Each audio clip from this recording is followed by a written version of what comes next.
komið sæl. Það nú fremur rólegt að lítast á landinu hjá okkur núna, en það hérna víðáttumikið hérna við Bretlandseyjar sem kemur til að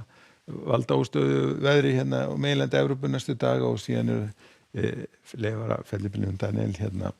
langt suður í hafi.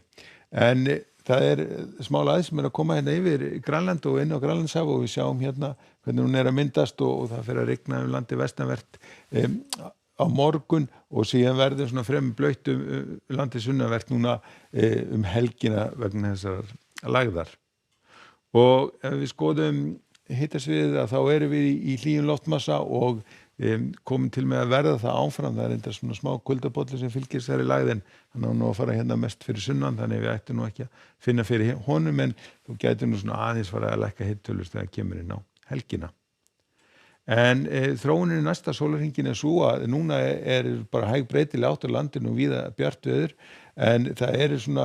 úrkomubakkar hérna við suðvestur landinu sem svona koma inn á landið svona þegar kemur fram morgundaginn og síðan sjáum við í aðal úrkomukerfið frá þessari lægð sem að nálgast okkur og það verður svona farið að rigna hérna vestanvert landið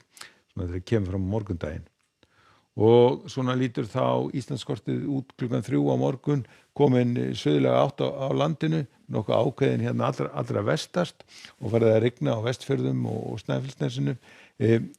norðan og austanlands ætti að verða þurrt og bjart og gætum dottið niður einhverjar smá skúrir og hlýjast verður væntanlega landið norðanvert þar sem hitatölurnar fara upp í 18 stig. En síðan í framhaldinu að annað kvöld og aðra nótt að þá sjáum hvernig skilin að nálgast landið þannig að þá fer nú væntanlega aukast rigningin hérna á suður og vesturlandi þegar kemur fram á aðfaranótt föstudagsins og á föstudeginum verður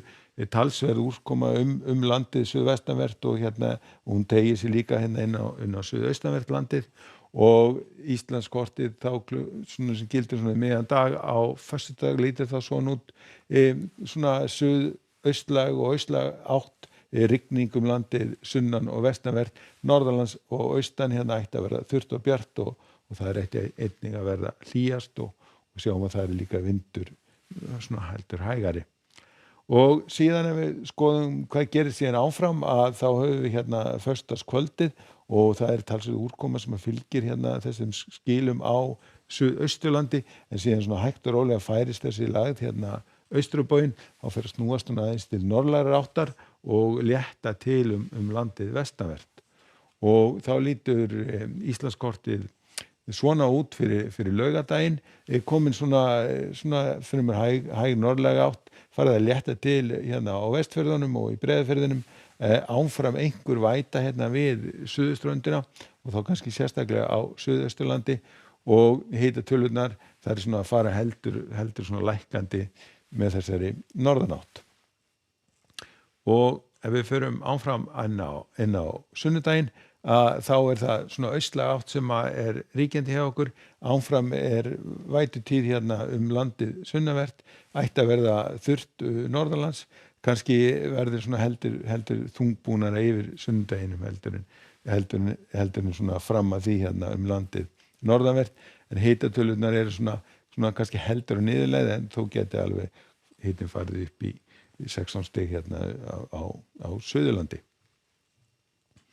En við endum þetta þá á korti morgundagsins, það sem sagt svona suðurlega átt á morgun og getur orðið strekkingur hérna allra vestast, það að þykna upp landið vestanvert og fer að rigna á svona allra vestast þegar kemur fram á morgundaginn, en aftur á móti svona á norður-austurlandi ætti að verða mun bjartari og það ætti einnig að vera hlýjast. Segjum þetta gott að vera í bili, verið sæl.